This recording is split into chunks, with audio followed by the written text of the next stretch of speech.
Anna serrait son sac de voyage en cuir usé si fort que ses phalanges blanchirent. Le train ralentissait, et à chaque grincement de frein, son cœur battait plus vite. Par la fenêtre du wagon défilaient les maisons en bois de la petite ville de Redstone, éparpillées le long de l'unique rue, comme si quelqu'un avait négligemment jeté des dés sur une table. Le vent d'octobre balayait l'herbe jaunie et arrachait les dernières feuilles des peupliers. Elle ne savait pas à quoi ressemblait Elias Brown. Elle ne savait rien, hormis ce qui était écrit dans ces 3 lettres, courtes, soignées, sans un mot de trop. « J'ai 32 ans. Je vis dans un ranch à 20 miles de Redstone. J'ai besoin d'une femme pour tenir la maison et ne pas poser de questions superflues. Si vous acceptez ces conditions, venez. » Hannah avait alors pensé que cette dernière condition était la plus importante pour eux deux. Le train s'arrêta dans un long gémissement métallique. Elle se leva, lissant sa jupe de laine grise, le seul vêtement convenable qu'elle avait réussi à conserver. Son corsage couleur lit de vin était reprisé au coude, avec tant de soin que c'était à peine visible. Hannah jeta sur ses épaules un châle marron élimé, cachant ses cheveux blonds qui avaient autrefois été considérés comme sa plus grande beauté. Lorsqu'elle posa le pied sur le quai, l'air froid la frappa au visage et elle frissonna involontairement. Des gens s'agitaient autour d'elle, des hommes coiffés de chapeaux à large bord, des femmes portant des paniers, des enfants qui couraient entre les adultes.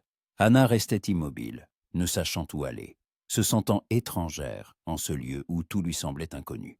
« Madame Rose ?» La voix était basse, calme. Elle se retourna et vit un homme debout à quelques pas d'elle. Grand, les épaules larges, vêtu d'une veste en cuir usée par-dessus une chemise de flanelle. Des cheveux sombres s'échappaient de sous son chapeau, et son visage était couvert d'une barbe de plusieurs jours. Mais ce qui la frappa le plus, ce furent ses yeux, gris, attentifs, qui l'examinaient avec la même prudence qu'elle mettait à le regarder. « Oui, c'est moi, » répondit Hannah, et sa voix fut plus faible qu'elle ne l'aurait voulu. « Vous êtes Elias Brown ?» Il hocha la tête et s'approcha, lui tendant la main. Elle n'hésita qu'un instant avant de placer la sienne dans la sienne. La poignée de main fut ferme, mais pas brutale, et dura juste le temps nécessaire. « Bienvenue à Redstone », dit-il en lui prenant son sac de voyage. « Le trajet a été long. »« 3 jours. » répondit Hannah en marchant à ses côtés, vers un chariot attelé de 2 chevaux bais. « Mais je ne me plains pas. » Elias lui jeta un bref regard, comme pour évaluer la sincérité de ses paroles, puis lança le sac à l'arrière du chariot. Il l'aida à monter sur le siège, et Hannah sentit la force de ses mains lorsqu'il la soutint par le coude. Quand il s'assit à côté d'elle et prit les rênes, une distance respectable les séparait. « Le ranch est à environ 2 heures de ride d'ici, » dit-il en éloignant les chevaux de la gare. « La région est rude mais belle. Vous avez déjà vécu à la campagne ?»« Non, » avoua Hannah en regardant les maisons s'éloigner. « J'ai vécu toute ma vie à Saint-Louis. » Elle n'ajouta pas que les 2 derniers mois, elle avait erré de petite ville en petite ville, cachant son visage et son nom, craignant d'être retrouvée. Elle ne dit pas que chaque nuit, elle se réveillait en sueur, se remémorant ce qui s'était passé par une sombre soirée d'août, dans une ruelle derrière le théâtre. « Ici, tout est différent, » dit Elias après une pause. « Il y a peu de gens, beaucoup de travail. Les hivers sont rudes. Mais si vous êtes prête à affronter cela, vous vous en sortirez. » Hannah hocha la tête, bien qu'elle ne fût sûre de rien.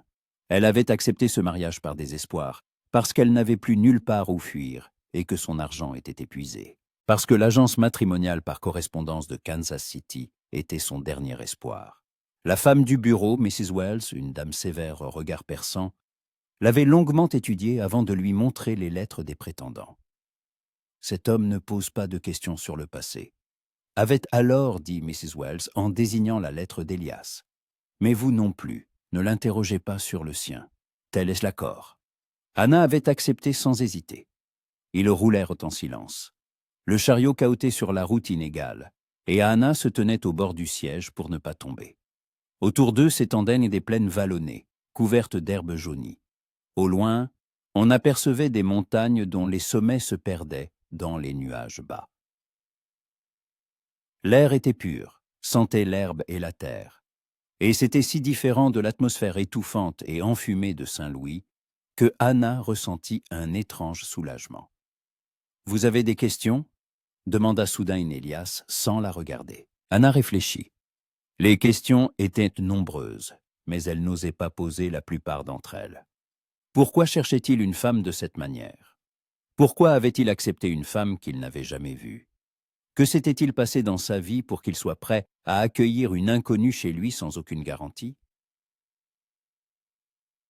« Y a-t-il quelqu'un d'autre au ranch ?» demanda-t-elle finalement. « Non, » répondit-il sèchement. « Seulement moi. J'avais un ouvrier, mais il est parti cet été. Maintenant, je me débrouille seul. » « Et votre famille ?» Elias garda le silence et Anna crut qu'il n'allait pas répondre. Mais il dit « Mes parents sont morts il y a 10 ans. J'avais un frère.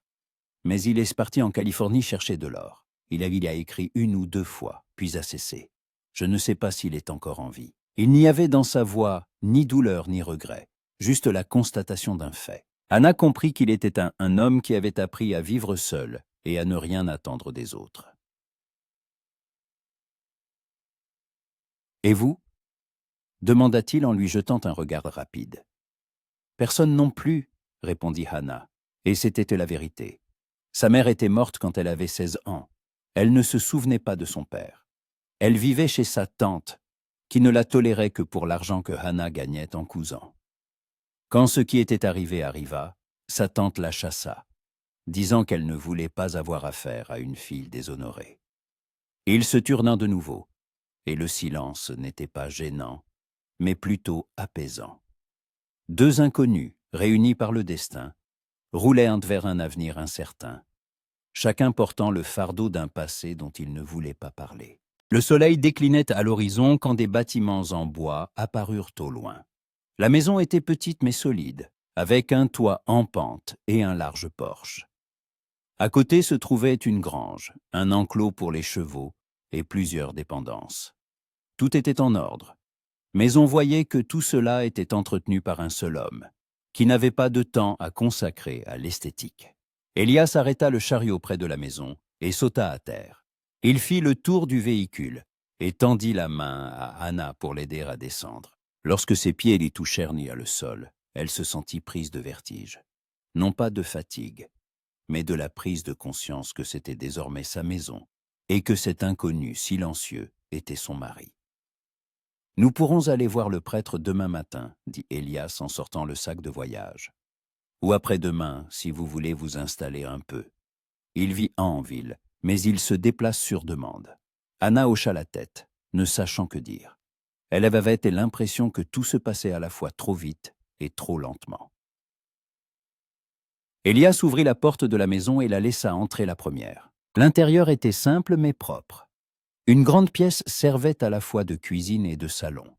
Contre le mur se trouvait un poêle en fonte, à côté une table et 2 bancs. Dans un coin, un fauteuil au revêtement usé et une étagère avec quelques livres. Une autre porte menait probablement à une chambre. « Vous dormirez ici, » dit Elias en ouvrant cette porte. La pièce était petite, mais contenait un lit, une commode et une chaise. La fenêtre donnait sur l'ouest, et les derniers rayons du soleil couchant y pénétraient. « Et vous ?» demanda Anna, sentant ses joues rougir. « Je dormirai dans la grange, » répondit-il calmement. « C'est plus correct ainsi, tant que nous ne serons pas mariés. » Anna ressentit un soulagement mêlé d'une étrange déception. Elle ne savait pas à quoi s'attendre, mais une telle délicatesse la surprit. « Merci, » dit-elle doucement. Elias hocha la tête et posa le sac de voyage près du lit. « Je vais chercher de l'eau, » dit-il, « et je vais réchauffer le dîner. Rien d'extraordinaire, mais vous ne resterez pas sur votre faim. » Il sortit en refermant la porte derrière lui, et Anna se retrouva seule. Elle s'assit sur le lit, sentant son corps entier se remplir de fatigue. Les dernières semaines avaient été si tendues qu'elle avait presque oublié ce que c'était que de se sentir en sécurité. Ici, dans cette simple pièce, dans la maison d'un inconnu silencieux, elle ressentit pour la première fois depuis longtemps quelque chose qui ressemblait à la paix. Hannah se leva et s'approcha de la fenêtre. Derrière, s'étendaient des plaines infinies, baquegnées par la lumière rouge du crépuscule. Quelque part là-bas, loin, restait son ancienne vie avec sa douleur, sa peur et sa honte. Ici, elle pouvait tout recommencer, devenir une autre Hannah, la femme d'Elias Brown, une femme qui avait une maison et une place dans le monde. Elle posa une main sur son ventre. Rien ne se sentait encore, aucun signe, mais elle savait. Elle le savait depuis cette nuit où sa vie avait volé en éclats. Elle savait qu'à l'intérieur d'elle grandissait le souvenir de ce cauchemar qu'elle fuyait. Mais Elias ne devait pas le savoir. Jamais. Hannah se détourna de la fenêtre et commença à déballer ses maigres affaires. 2 changes de sous-vêtements, une autre jupe, un corsage vert foncé qu'elle avait retaillé dans une vieille robe de sa tante, un fin châle de laine et un livre. La seule chose qui lui restait de sa mère. Rien de plus. Elle rangea soigneusement ses affaires dans la commode, s'efforçant de ne pas penser à l'avenir. L'avenir l'effrayait. Le présent était incertain. Il ne restait que cela. Vivre instant après instant, jour après jour. Quand Hannah sortit de la chambre, Elias avait déjà posé sur la table 2 bols de ragoût de viande et de légumes. L'odeur était simple mais appétissante, et Hannah réalisa soudain qu'elle n'avait rien mangé depuis le matin. « Asseyez-vous », dit-il en désignant le banc. Ils mangèrent en silence. Hannah l'observait à la dérobée. Elias mangeait lentement, avec concentration, comme s'il s'agissait d'un travail à accomplir. Ses mains étaient grandes, calleuses, mais ses gestes étaient étonnamment précis. Elle remarqua une cicatrice sur le dos de sa main gauche, longue, pâle, manifestement ancienne. « C'est délicieux, » dit Hannah rompant le silence. « Vous cuisinez bien. » Elias leva les yeux, et quelque chose de semblable à la surprise passa sur son visage. « Quand on vit seul, on est obligé d'apprendre, » répondit-il. « Mais je ne suis pas un expert.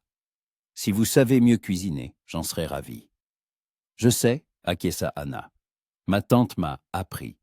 Elle disait qu'une femme qui ne sait pas cuisiner n'est utile à personne. » Elle se tut, réalisant qu'elle en avait trop dit. Mais Elias ne posa pas de questions. Il se contenta de hocher la tête et de continuer à manger. Quand le dîner fut terminé, il se leva et commença à débarrasser la table. Hannah se leva pour l'aider, mais il l'arrêta. « Vous êtes fatigué. Reposez-vous. Demain sera une longue journée. »« Ok, oui, ça. »« Que faut-il faire demain ?» demanda Hannah. « Nous irons en ville, voir le prêtre, » répondit Elias en rinçant les bols dans un seau d'eau. « Si vous n'avez pas changé d'avis. » Hannah le regarda, son dos large, ses cheveux qui touchaient le col de sa chemise, la manière assurée dont il se déplaçait dans cette maison simple qui était sa forteresse. Elle ne connaissait pas cet homme. Elle ne savait pas ce qui se cachait derrière son silence et son calme. Mais il lui avait offert une maison, un nom et une protection, sans rien exiger en retour, pour l'instant. « Je n'ai pas changé d'avis, » dit-elle fermement. Elias se retourna et la regarda longuement d'un air scrutateur. Puis il hocha la tête. « Alors, bonne nuit, Madame Rose. Bonne nuit, Monsieur Brown. » Hannah retourna dans sa chambre et ferma la porte. Elle se déshabilla, enfila une chemise de nuit et se coucha. Le matelas était dur mais propre.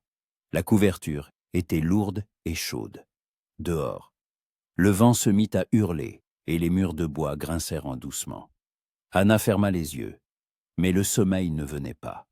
Les pensées tourbillonnaient dans sa tête comme des abeilles affolées. Qu'avait-elle fait? Épouser un homme qu'elle ne connaissait pas, lui cachant une vérité qui finirait tôt ou tard par éclater. Que ferait-il quand il l'apprendrait? La chasserait-il? La haïrait-il? Mais elle n'avait pas le choix. Elle ne l'avait jamais eu. Hannah posa une main sur son ventre et murmura dans l'obscurité. « Pardonne-moi. » Elle ne savait pas à qui s'adresser à ces mots, à l'enfant à naître, à Elias ou à elle-même. Peut-être à tous à la fois.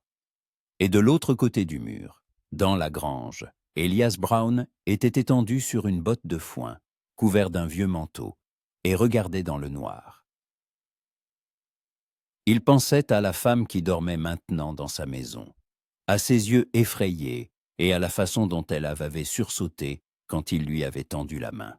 Au fait qu'elle fuyait quelque chose, tout comme lui-même avait fui autrefois. Elias savait ce que c'était que de porter le poids les poids du passé. Il savait comment il pesait sur les épaules, empêchant de se redresser. C'est pourquoi il avait écrit dans sa lettre qu'il ne poserait pas de questions, parce qu'il ne voulait lui-même répondre à aucune. Demain, il se marierait. Il deviendrait mari et femme devant Dieu et les hommes. Et il commencerait cette étrange vie à deux solitudes sous un même toit. Elias ferma les yeux et se laissa somnoler. Le vent se calma et le silence des prairies enveloppa le ranch comme une couverture chaude. Une nouvelle vie commençait avec l'aube. Anna fut réveillée par le chant des oiseaux derrière la fenêtre. Instant, elle oublia où elle se trouvait et ouvrit les yeux avec effroi. Mais elle se souvint alors. Le ranch, Elias, une nouvelle vie. La pièce était baignée d'une lumière matinale, froide et claire. Elle se leva, frissonnant dans la fraîcheur, et s'approcha de la fenêtre. Dehors. Dehors s'étendait un paysage infini, et près de l'enclos, elle aperçut Elias. Il brossait l'un des chevaux, passant la brosse sur le dos bas de l'animal, avec des mouvements mesurés. Anna se lava rapidement avec l'eau froide de la cruche qu'il avait laissée sur la commode la veille au soir, et se changea. Elle choisit une jupe marron foncé et une blouse crème à manches longues, ce qu'elle avait de mieux. Elle tressa ses cheveux en une natte serrée qu'elle enroula autour de sa tête, la fixant avec des épingles. Quand elle regarda son reflet dans le petit miroir au-dessus de la commode, elle vit un visage pâle et fatigué. Elle se pinça les joues pour leur donner un peu de couleur. Quand Anna sortit de la chambre, Elias était déjà près du poêle, remuant quelque chose dans une marmite. Il se tourna au bruit de ses pas et hocha la tête. « Bonjour, dit-il. J'ai fait du porridge. Ce n'est pas grand-chose, mais c'est nourrissant. »« Bonjour, répondit Anna en s'approchant. Puis-je aider ?»« Servez dans les bols, dit Elias en s'écartant du poêle pour lui faire de la place. Ils déjeunèrent en silence.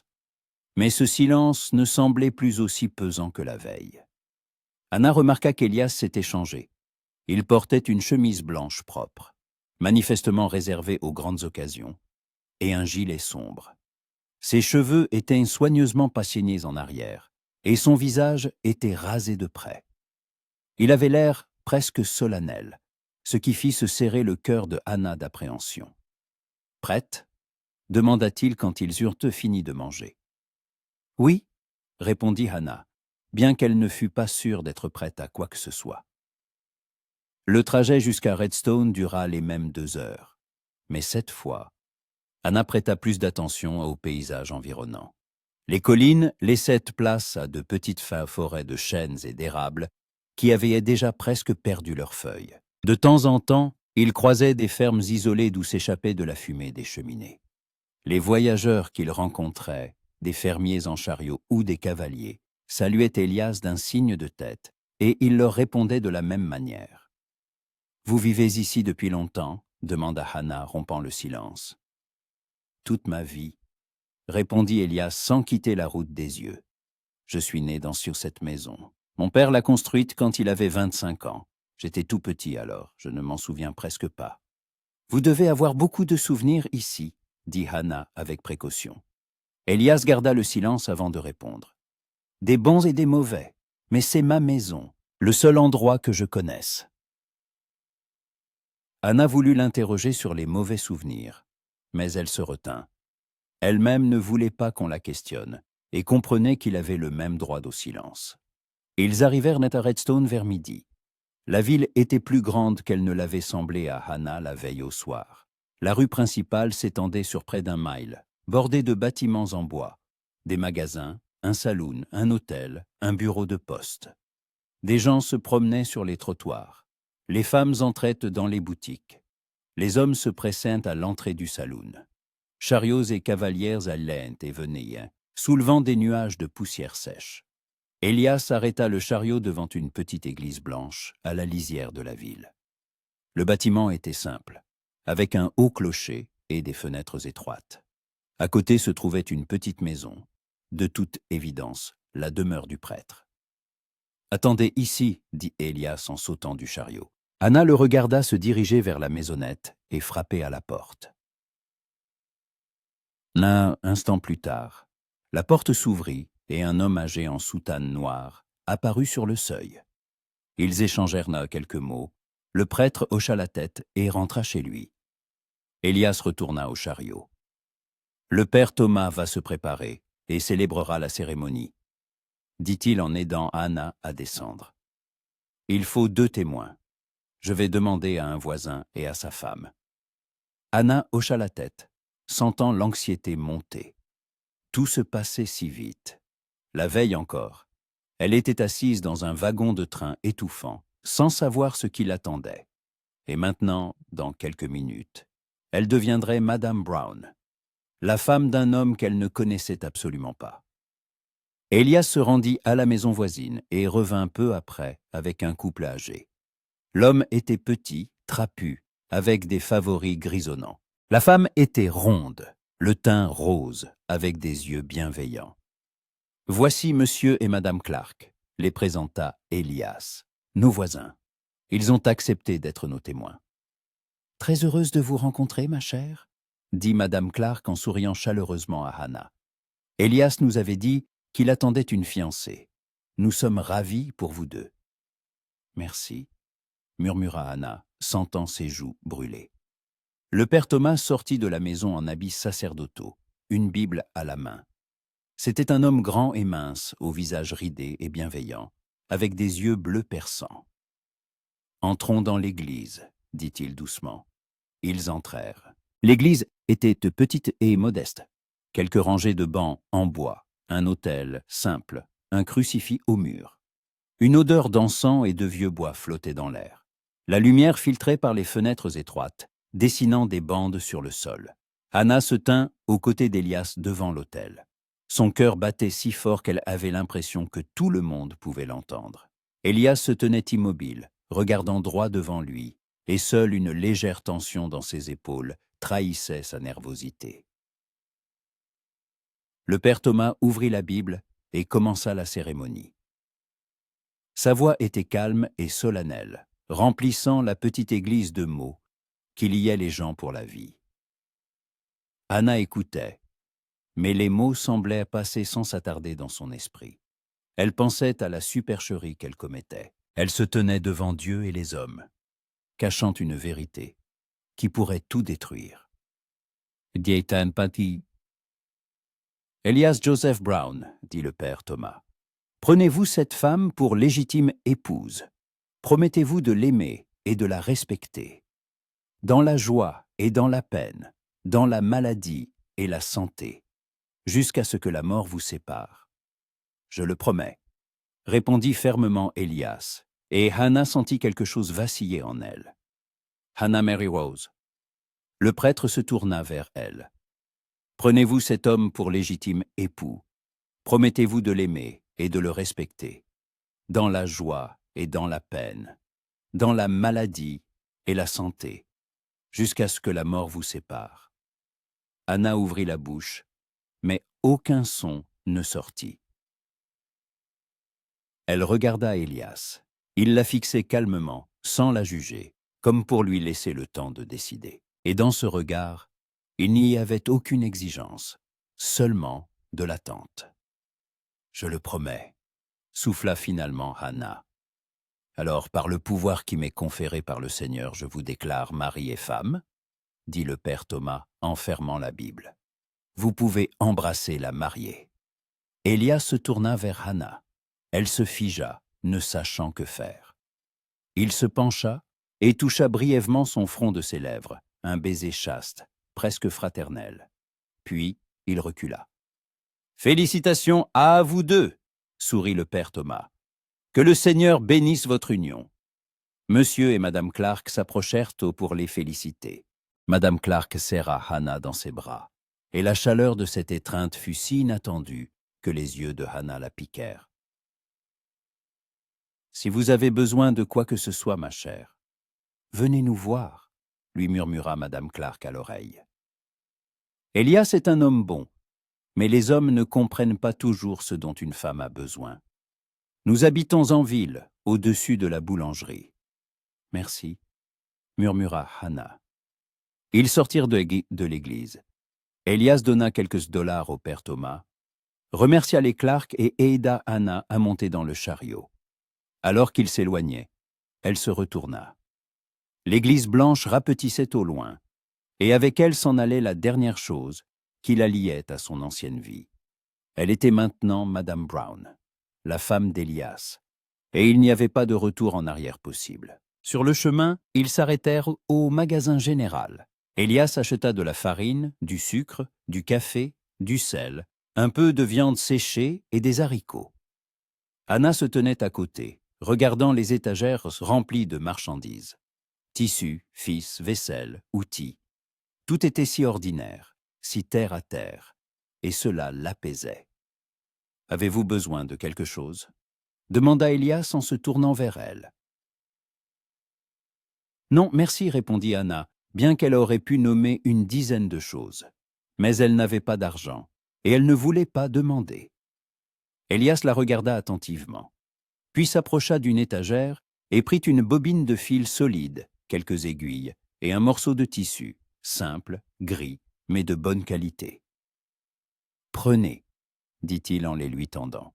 « Cela vous sera sûrement utile. » Hannah accepta les achats, ressentant une gratitude qu'elle ne pouvait exprimer par des mots. Quand ils retournèrent au ranch, le soleil déclinait déjà. Elias déchargea les provisions, et Hannah commença à les ranger sur les étagères de la maison. Elle essayait de mémoriser où chaque chose se trouvait, pour ne pas avoir à chercher plus tard. « Je vais nourrir les chevaux et vérifier l'enclos, » dit Elias en se dirigeant vers la porte. « Vous pouvez préparer le dîner quand vous le voudrez. Tout le nécessaire est là. » Hannah hocha la tête et se mit au travail. Elle coupa des pommes de terre, des oignons, sortit la viande séchée qu'Elias avait achetée au magasin et commença à préparer une soupe. Le travail l'apaisait, lui permettait de ne pas penser. Ses mains bougeaient avec familiarité. Tandis que ses pensées vagabondaient loin. Quand Elias revint, la table avait été mise et une odeur de nourriture flottait dans la pièce. Il s'arrêta sur le seuil, regardant la table dressée, et quelque chose passa dans ses yeux, de la surprise, de la gratitude, ou autre chose que Hannah ne put déchiffrer. « Ça sent bon, » dit-il en enlevant son chapeau. Ils dînèrent, de nouveau presque sans parler. Mais cette fois, le silence n'était pas pesant, mais plutôt pensif. Deux personnes, désormais liées par le mariage, apprenaient à exister dans le même espace sans empiéter sur les frontières de l'autre. Après le dîner, Elias aida à débarrasser, puis prit un livre sur l'étagère et s'assit dans le fauteuil. Hannah s'occupa de la vaisselle, lui jetant des regards de temps en temps. Il lisait avec concentration, la tête penchée, et la lumière de la lampe jouait sur son visage, adoucissant ses traits durs. « Vous aimez lire ?» demanda Hannah en essuyant le dernier bol. Elias leva les yeux. « Oui, » répondit-il. « Il y a peu de livres ici, mais ceux que j'ai, je les lis plusieurs fois. Ça aide à passer les soirées. »« Que lisez-vous en ce moment ?»« Du Dickens, » dit-il en montrant la couverture. « De grandes espérances. » Mon père a ramené ce livre de la ville il y a de nombreuses années. Je l'ai lu au moins 5 fois. J'ai aussi un livre, avoua Hannah. Jane Eyre. Ma mère me l'a offert avant de mourir. Je le garde précieusement. Elias hocha la tête. Si vous voulez, nous pourrions lire à voix haute le soir, proposa-t-il. C'est plus intéressant. Avec plaisir, répondit Hannah, et pour la première fois depuis longtemps, elle ressentit quelque chose qui ressemblait à de l'espoir. Quand la nuit tomba, Elias retourna à la grange. et Hannah resta dans la maison. Elle était allongée dans le noir, écoutant le bois craquer sous les rafales de vent, et pensait à ce qui s'était passé ces 2 derniers jours. Elle était devenue une épouse, elle avait une maison. Mais derrière tout cela se cachait une vérité qu'elle ne pouvait révéler. 3 jours passèrent. Hannah s'habituait progressivement à sa nouvelle vie. Elle se levait tôt, préparait le petit déjeuner, faisait le ménage, la lessive, préparait le déjeuner et le dîner. Elias travaillait au ranch, réparant la clôture, coupant du bois pour l'hiver, s'occupant des chevaux. Il se voyait au repas et le soir, lorsqu'il s'asseyait dans la maison pour lire. Elias se révéla peu bavard, mais pas froid. Il remarquait les petites choses. Quand Hannah avait froid, il apportait une couverture supplémentaire. Quand elle se coupa le doigt en préparant le dîner, il apporta silencieusement un linge propre et pansa sa blessure. Il ne la touchait pas plus que nécessaire et dormait toujours dans la grange. Hannah était reconnaissante pour cette distance, mais ressentait en même temps un étrange vide. Ils étaient mariés, mais vivaient comme des étrangers. Et elle ne savait pas comment changer cela, ni même si elle le voulait. Le 4e matin, Hannah se réveilla avec la nausée. Elle eut à peine le temps de se précipiter sur le porche, où elle vomit dans les buissons. Son corps tremblait, elle avait un goût amer dans la bouche, et la tête lui tournait. Elle s'appuya sur la balustrade, essayant de reprendre son souffle, et c'est alors qu'elle comprit. Non, ce n'est pas possible, c'est encore trop tôt. Mais la nausée ne la quittait pas. Hannah retourna dans la maison, se lava le visage à l'eau froide et regarda son reflet dans le miroir. Un visage pâle, des pupilles dilatées, des mains tremblantes. Elle se souvint des paroles d'une guérisseuse qu'elle avait consultée dans l'une des villes lors de son errance. La vieille femme l'avait examinée et lui avait dit « Tu portes un enfant, ma fille. Dans 2 ou 3 mois, ça commencera à se voir. » Hannah n'y avait pas cru alors, ne voulait pas y croire. Mais maintenant, les signaux étaient évidents. Elle était enceinte, et Elias ne le savait pas. Hannah s'effondra sur une chaise, sentant ses jambes flageoler. Qu'allait-elle faire? Comment le lui dire? Que penserait-il? La chasserait-il ou pire, la haïrait-il pour sa tromperie? La porte s'ouvrit, et Elias entra. Il se figea en voyant son visage. « Que s'est-il passé ?» demanda-t-il en s'approchant rapidement. « Vous vous sentez mal ?» Hannah essaya de sourire, mais ce fut un échec. « J'ai juste un peu la nausée, » murmura-t-elle. « J'ai dû manger quelque chose qui ne passait pas. » Elias fronça les sourcils, l'examinant. « Vous êtes très pâle, » dit-il. « Allez vous allonger, reposez-vous. Je préparerai le petit déjeuner moi-même. » Non, ça va, Hannah tenta de se lever.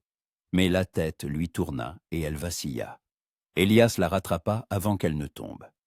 Ses bras étaient forts et sûrs, et il sentait l'écurie, le cuir et quelque chose d'autre, de purement masculin. « Vous n'allez pas bien, » dit-il fermement. « Allez dans la chambre. Je vais appeler le médecin. »« Ce n'est pas la peine, » protesta Hannah, mais il la conduisait déjà vers la chambre.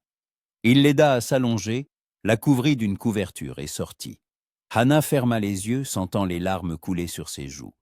Tout s'effondrait. Elle n'avait même pas eu le temps de commencer cette nouvelle vie que son passé la rattrapait déjà. Et maintenant, il ne lui restait plus qu'à attendre que la vérité éclate.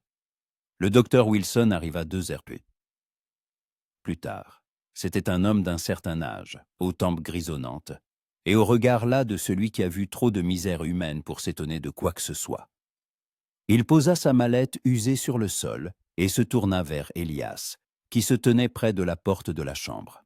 « Attendez dehors, monsieur Brown, » dit le docteur à voix basse. « Je dois examiner votre femme. » Elias hocha la tête et sortit, refermant la porte derrière lui. Hannah était allongée sur le lit, toujours aussi pâle, serrant le bord de la couverture si fort que ses doigts s'étaient engourdis. Son cœur battait à tout rompre dans sa gorge, l'empêchant de respirer. Le docteur Wilson s'approcha, son visage impassible. Il s'assit sur la chaise à côté du lit et regarda attentivement Hannah. Dites-moi ce qui vous inquiète, Madame Brown, dit-il calmement. Des nausées le matin, murmura Anna, des vertiges, de la faiblesse. Le docteur hocha la tête et commença son examen. Il prit son pouls, regarda ses yeux, palpa son abdomen à travers sa robe. Anna restait immobile, sentant que chaque contact la rapprochait de l'inévitable. « Depuis combien de temps êtes-vous mariée ?» demanda le docteur, poursuivant son examen. « 4 jours, répondit Anna, la voix tremblante. Le docteur Wilson leva les yeux. Une lueur de compréhension passa dans son regard. Mais il ne dit rien. Il termina son examen, se redressa et croisa les mains sur ses genoux. « Madame Brown, commença-t-il doucement, vous attendez un enfant, d'après les signes. Vous en êtes à environ 2 mois, peut-être un peu plus. » Anna ferma les yeux. Elle savait qu'elle entendrait ces mots. Mais cela ne rendait pas les choses plus faciles. Les larmes coulèrent sur ses joues, et elle ne chercha pas à les essuyer. « Votre mari est-il au courant ?» demanda le docteur après une pause. « Non, » murmura Anna, « il n'est pas au courant. » Le docteur Wilson la regarda longuement, et son regard n'exprimait aucun jugement. Seulement la triste compassion d'un homme qui a vu trop de vies la briser. « Écoutez-moi attentivement, dit-il enfin. Je ne connais pas votre histoire, et ce n'est pas à moi de juger. Mais l'enfant est en bonne santé, et si vous prenez soin de vous, tout devrait bien se passer. Vous avez besoin de repos, d'une bonne alimentation et d'éviter les travaux pénibles. Et vous devez parler à votre mari. »« Je ne peux pas, » souffla Anna. « Il ne comprendra pas. Il me chassera. »« Alors je le lui dirai moi-même, » déclara le docteur. « Il a le droit de savoir. » Anna ne répondit pas.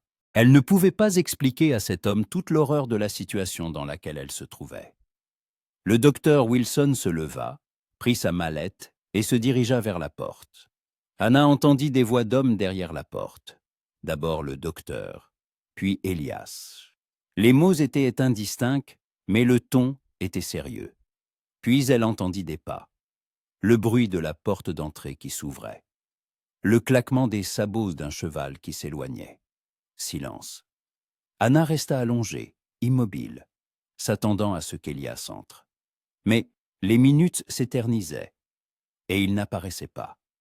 Elle l'entendait marcher dans la maison, le bruit de la vaisselle, le grincement d'une latte du plancher près de la fenêtre. Finalement, n'y tenant plus, elle se leva. Sa tête tournait encore, mais elle se força à sortir de la chambre. Elias se tenait près de la fenêtre, regardant la cour. Son dos était tendu, ses mains serrées en poing. Il ne se retourna pas quand elle entra. Elias l'appela doucement Anna. Il se tourna lentement. Son visage était crispé, sa mâchoire serrée, et ses yeux exprimaient quelque chose de sombre, pas de la colère, mais une déception mêlée de douleur. « Le docteur a dit que tu es enceinte, » dit-il, la voix égale mais froide, de 2 mois ou plus. Anna hocha la tête, incapable de prononcer un mot. « Pourquoi n'as-tu rien dit ?» demanda Elias, et sa voix se fit plus dure. « Quand tu as écrit la lettre? Quand tu es arrivé? Quand nous étions devant l'autel? Pourquoi t'es-tu tue ?» Les larmes recommencèrent à couler sur ses joues. Elle voyait la douleur dans ses yeux et comprenait qu'elle l'avait causée par sa tromperie. « J'avais peur, » murmura Anna. « Peur que tu refuses, que je n'aie nulle part où aller. Alors tu as décidé de me tromper ?» Elias fit un pas en avant, et Anna recula involontairement. « Je t'ai prise pour femme, sans rien savoir. Je t'ai donné une maison, mon nom. Je n'ai demandé qu'une chose, ne pas poser de questions superflues. Je ne t'ai pas interrogé sur ton passé, car j'avais donné ma parole. Mais tu aurais dû me le dire. Tu aurais dû me laisser le choix. »« Je sais, » souffla Anna, la voix brisée. « Pardonne-moi. Je comprends si tu veux que je parte. Je trouverai un moyen. Partir. » La voix d'Elias se durcit. « Où ça? Tu es seule, enceinte, sans argent. Qu'est-ce que tu comptes te faire ?» Anna ne sut que répondre. Il avait raison. Elle n'avait nulle part où aller. Elias arpenta la pièce, passa une main dans ses cheveux, puis il s'arrêta près du poêle et s'appuya contre le mur, lui tournant le dos.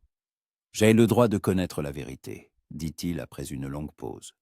« Toute la vérité, Hannah. Pas les détails, Chi, mais je dois comprendre ce qui s'est passé. Pourquoi tu as caché ça ?» Hannah s'assit sur le banc, sentant ses jambes trembler. Elle n'en avait jamais parlé à personne. Elle avait gardé cela en elle, comme un éclat de verre empoisonné qui lui faisait mal à chaque respiration. Mais maintenant, elle n'avait plus le choix. Elias méritait la vérité. « C'est arrivé à Saint-Louis, » commença-t-elle, d'une voix si faible qu'Elias se tourna pour l'entendre. « En août, je rentrais tard du travail. J'ai pris une ruelle pour couper court. Il y avait un homme. Je ne sais pas qui c'était. Je n'ai pas bien vu son visage. Il m'a attrapé, m'a entraîné derrière un bâtiment et... » Sa voix se brisa. Elle ne pouvait pas prononcer ces mots à voix haute, mais Elias comprit sans qu'elle ait besoin de les dire. Elle vit son visage changer. La colère fit place à quelque chose d'autre, de plus profond. « Il t'a agressé, » dit Elias, et ce n'était pas une question. Sa voix s'était adoucie, mais elle contenait une fureur à peine contenue. Hannah hocha la tête, se cachant le visage dans les mains. « J'ai essayé de résister, » murmura-t-elle à travers ses larmes. Mais il était plus fort. Quand tout avait été fini, il est parti. M'a laissé là par terre. Je suis rentré chez ma tante, je lui ai raconté. Elle ne m'a pas cru. Elle leur dit que c'était de ma faute, que je n'avais qu'à pas traîner dans les rues sombres. Elle leur dit que je l'avais déshonorée et m'a ordonné de partir. J'ai pris le peu que j'avais et je suis parti. J'ai erré de ville en ville jusqu'à ce que mon argent soit épuisé. Et puis j'ai vu l'annonce de l'agence matrimoniale et j'ai pensé que c'était ma chance de tout recommencer. » Elle leva les yeux vers Elias. Il se tenait immobile, le visage blême. Ses yeux exprimaient une telle douleur, comme si cela lui était arrivé à lui-même. « Je ne voulais pas te tromper, » dit Hannah. « Je ne savais tout simplement pas comment le dire. J'avais peur que tu refuses, peur de me retrouver toute seule. J'ai appris pour le bébé il y a peu, juste au moment où j'ai décidé de venir. Et j'ai pensé que je pourrais le cacher, que j'aurais le temps de m'organiser. Mais je n'ai pas eu le temps. » Elias s'approcha lentement de la table et s'assit en face d'elle. Pendant un long moment, il resta silencieux, regardant ses mains serrées en poing. Puis il les desserra lentement et les posa sur la table. « Tu n'es pas responsable de ce qui est arrivé, » dit-il doucement mais fermement. « Tu m'entends? Ce n'est pas ta faute. » Hannah le regarda à travers ses larmes, n'en croyant pas ses oreilles. « Mais je t'ai menti, » murmura-t-elle. « Je me suis mariée en sachant. »« Tu n'as pas menti, » l'interrompit Elias. « Tu n'as rien dit. Ce n'est pas la même chose. »« Je suis en colère contre toi, Hannah, je ne vais pas te mentir. En colère que tu ne m'aies pas fait confiance. En colère de ne pas avoir eu le choix. Mais je suis surtout en colère contre ce salaud qui t'a fait ça. Et contre ta tante, qui t'a chassé au lieu de te protéger. » Hannah ne put retenir ses sanglots. Tout ce qui s'était accumulé en elle pendant ces mois, la peur, la honte, le désespoir, éclata. Elias se leva, contourna la table et posa maladroitement une main sur son épaule. Le contact était prudent, presque timide, mais il y avait un soutien dont Hannah avait tant manqué. « Je ne te chasserai pas, » dit-il après une pause. « Tu es ma femme. Nous nous sommes mariés devant Dieu, et cela ne change rien. L'enfant naîtra ici, dans cette maison, si tu acceptes de rester. » Hannah n'en croyait pas ses oreilles. Elle s'attendait à de la colère, du dégoût, à être bannie. Mais pas à cela, pas à l'acceptation. « Pourquoi ?» murmura-t-elle. « Pourquoi es-tu prête à faire ça? Après ce que je t'ai caché ?» Elias se détourna, regardant par la fenêtre. Le silence s'éternisa, et Hannah pensa qu'il n'allait pas répondre. Mais il se mit à parler, sans la regarder. « Parce que je sais ce que c'est que de porter en soi quelque chose qu'on ne peut pas changer, » répondit-il. Je sais ce que c'est que de vivre avec un passé qui pèse sur les épaules. Tu as mal agi en ne me le disant pas. Mais je comprends pourquoi tu l'as fait.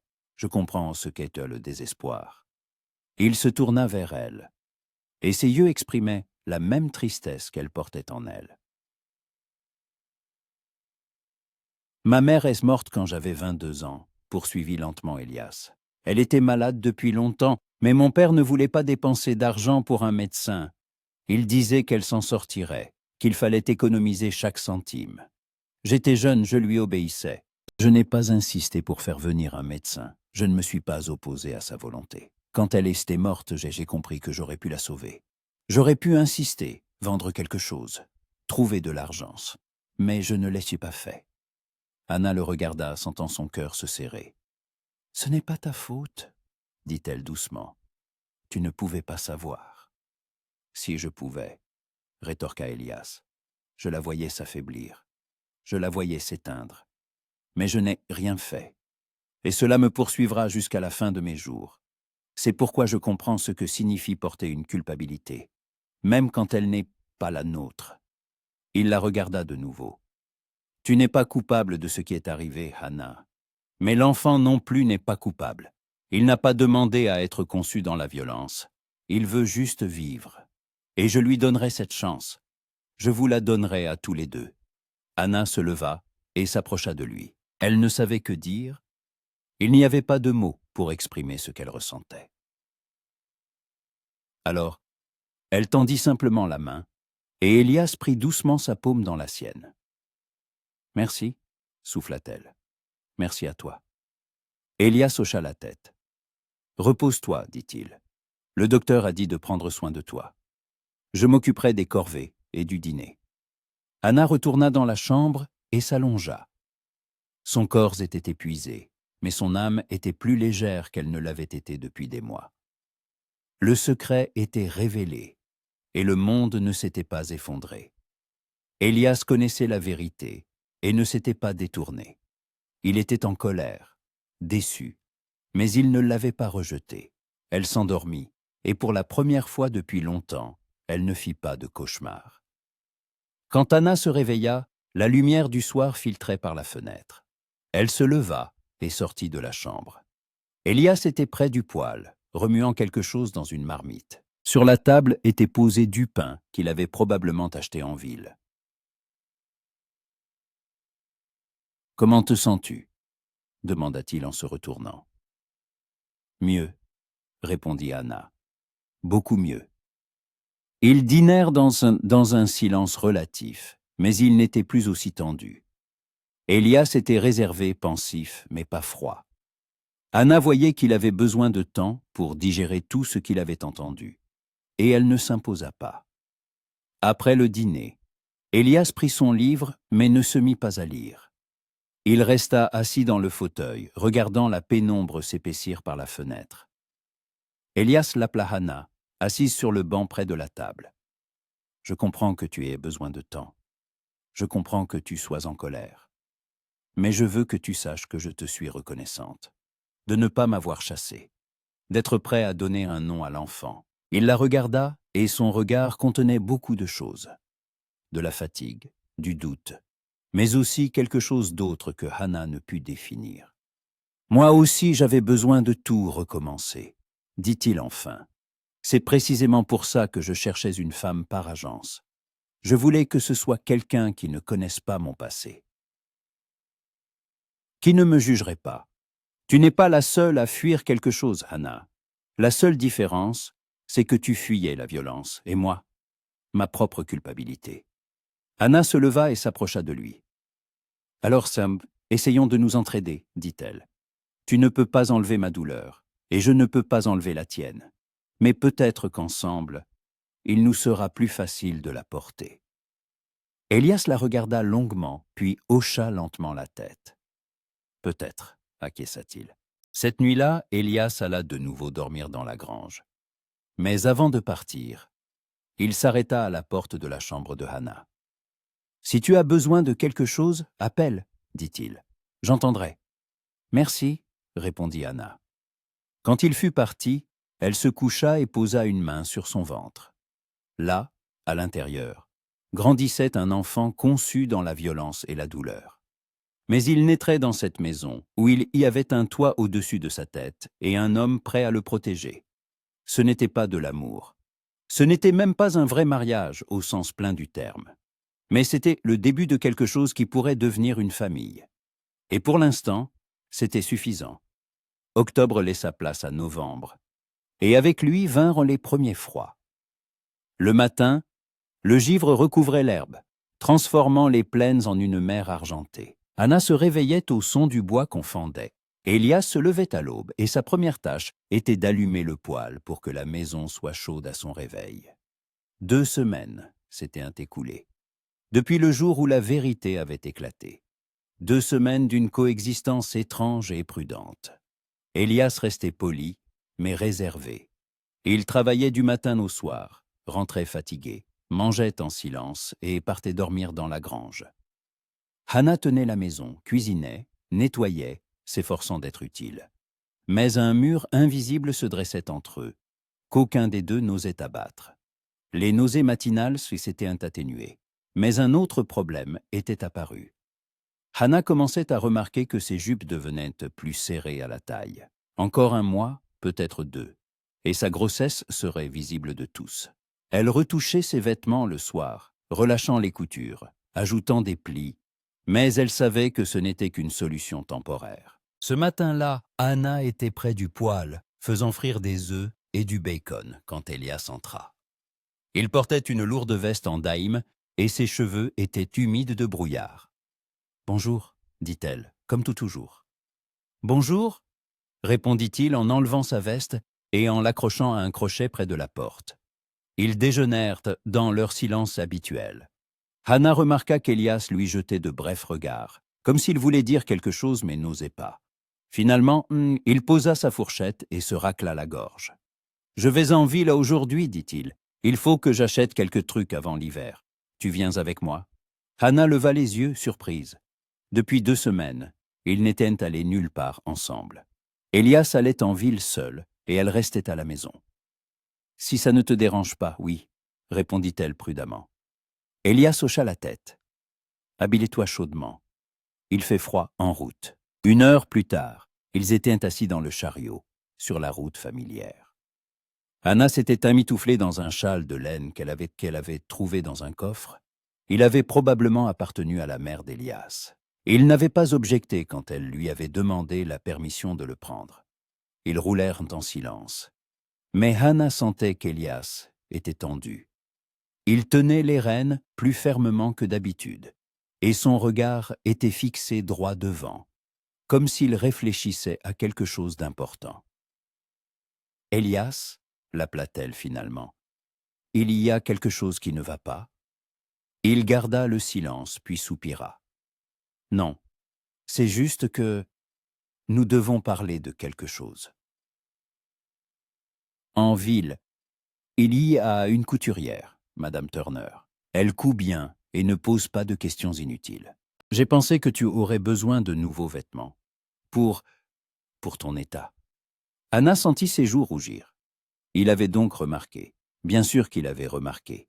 Il était observateur, malgré son silence. « Merci, » murmura-t-elle. « C'est très attentionné de ta part. » Elias haussa les épaules, visiblement embarrassé. « C'est nécessaire, » répondit-il simplement. « L'hiver sera long et tu as besoin de vêtements chauds et adaptés. » Ils arrivèrent à Redstone vers midi. Elias arrêta le chariot devant une petite maison dans une rue calme. Au-dessus de la porte, une enseigne indiquait « Quote ». L'intérieur était chaleureux et accueillant. Des coupons de tissu étaient éparpillés partout. Une robe inachevée était suspendue à un mannequin, et une machine à coudre se trouvait près de la fenêtre. De l'arrière-boutique sortit une femme d'âge moyen, corpulente, au visage rond et bienveillant, et aux yeux marron perçants. « Elias Brown », sourit-elle. « Ça fait un bail. Et voici sans doute ta femme dont tout le monde parle. » « Bonjour, Madame Turner. » Elias retira son chapeau. « Voici Hannah, elle a besoin de nouveaux vêtements. Quelques robes, chaudes et confortables. » Madame Turner jeta un regard attentif à Hannah, et une lueur de compréhension passa dans ses yeux. Elle avait assez d'expérience pour savoir exactement de quel genre de vêtements elle avait besoin. « Bien sûr, ma chère, dit-elle doucement. Passons dans l'arrière-boutique, je vais prendre tes mesures. Elias, tu peux attendre ici ou faire un tour. On en a pour une 40aine de minutes. » Elias hocha la tête et sortit. Madame Turner conduisit Hannah dans une petite pièce où se trouvaient un grand mannequin et un miroir. « Déshabille-toi jusqu'à tes sous-vêtements, ma belle, dit la couturière en sortant un mètre ruban. Je dois prendre des mesures précises. Pendant qu'elle la mesurait, elle parlait. Légèrement, sans insistance, du temps, des nouvelles de la ville, de la difficulté de trouver de bons tissus à cette époque de l'année. Hannah comprenait que la femme essayait de la rassurer et lui en était reconnaissante. « C'est pour quand ?» demanda finalement Madame Turner en notant les mesures. « Au printemps », répondit doucement Hannah. « En mai, je pense. »« Le premier enfant ?»« Oui. » Madame Turner sourit. « Alors je te ferai des robes Elish avec de la marge, pour que tu sois à l'aise à n'importe quel stade. 2 pour tous les jours, sombres et pratiques, et 1 pour les sorties, si besoin. Choisis le tissu toi-même, mais je te conseillerai la laine et la flanelle, ce sera plus chaud. » Elles retournèrent dans la pièce principale, où Hannah choisit les tissus, une laine vert foncé, une flanelle marron et un tissu gris à petits verts motifs. Madame Turner promit que les robes seraient prêtes dans 1 semaine. Quand Elias revint, il paya la couturière sans demander le prix, et ils sortirent dans la rue. « Merci, » dit Hannah alors qu'il se dirigeait vers le chariot. « Tu n'étais pas obligé de faire ça. »« Si, j'étais obligé, » rétorqua Elias. « Tu es ma femme. Tes besoins sont ma responsabilité. » Il n'y avait pas de chaleur dans sa voix, mais pas de froideur non plus. Juste la constatation d'un fait. Hannah ne savait pas si elle devait s'en réjouir ou s'en attrister. « Je dois encore passer au magasin, » dit Elias, « et ensuite à la forge. Tu veux venir avec moi ou attendre quelque part ?»« Je viens avec toi, » répondit Hannah. Elle n'avait pas envie de rester seule dans une ville inconnue. Au magasin, Elias acheta de la farine, du sucre, du café, du sel, du beurre, des fruits secs et des conserves. Il rangea tout dans des caisses qu'un employé apporta au chariot. Hannah se tenait à côté, examinant les étagères de marchandises. Son regard tomba sur une pelote de laine rouge, et elle tendit involontairement la main pour la toucher. Douce, chaude. On pourrait en tricoter un petit gilet pour bébé. « Prends-la, » dit soudain Elias qui se tenait à côté d'elle. « Quoi ?» Hannah se retourna. « La laine. Prends-la si tu veux, et tout ce dont tu as besoin. »« Je n'ai pas besoin de... »« Hannah, » l'interrompit-il, et il y avait une douceur inhabituelle dans sa voix. « Si tu as besoin ou envie de quelque chose, prends-le. N'aie pas à demander la permission pour chaque petite chose. » Elle prit silencieusement la pelote de laine rouge, puis ajouta une blanche et une jaune. Elle prit aussi des aiguilles à tricoter et quelques bobines de fil. Elias paya le tout sans sourciller. À la forge, il commanda de nouveaux fers pour les chevaux et récupéra une hache réparée. Le forgeron, un homme énorme et barbu avec des mains d'ours, salua Elias et regarda Hannah avec curiosité. « Alors c'est ta nouvelle femme, » dit-il avec un large sourire. « Jolie, tu as de la chance, Brown. » Elias hocha la tête, visiblement gêné par l'attention. « Merci pour le travail, Tom. Combien je te dois ?» Ils quittèrent la ville à la tombée de la nuit. Sur le chemin du retour, une pluie fine commença à tomber, froide, piquante, annonciatrice de l'hiver. Elias arrêta le chariot, sortit une bâche de sous le siège et la jeta sur les épaules de Hannah par-dessus son châle. « Tiens bon, » dit-il, « on sera bientôt à la maison. » La pluie s'intensifia, se transformant en averse. L'eau tombait à verse, transformant la route en un bourbier. Les chevaux renaclèrent et avançèrent à contre-cœur, et le chariot glissait sur la terre détrempée. Elias tenait fermement les rênes, scrutant l'obscurité devant lui. Quand ils arrivèrent enfin au ranch, ils étaient tous les deux trempés et gelés, Elias aida Anna à descendre du chariot et la conduisit rapidement à l'intérieur. « Mettre des vêtements secs, ordonna-t-il.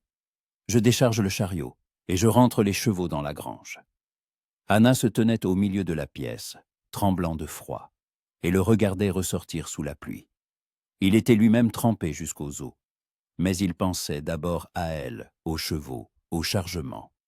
Seulement après à lui-même. Elle se changea rapidement, enfilant une jupe sèche et un corsage chaud, puis étendit ses vêtements mouillés près du poêle. Elle raviva le feu, mit de l'eau dans sauce et de l'eau à chauffer pour le thé. Elle sortit une couverture et la posa sur le banc près du poêle. Elias revint 20 minutes plus tard, couvert de boue et d'œilles.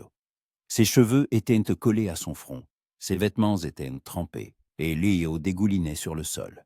« Viens ici, » dit Anna en s'approchant de lui. « Change-toi vite, tu vas attraper froid. » Elias se tenait sur le seuil, ne voulant manifestement pas entrer davantage et salir le sol. « Je vais aller à la grange me changer, » commença-t-il, mais Anna l'interrompit.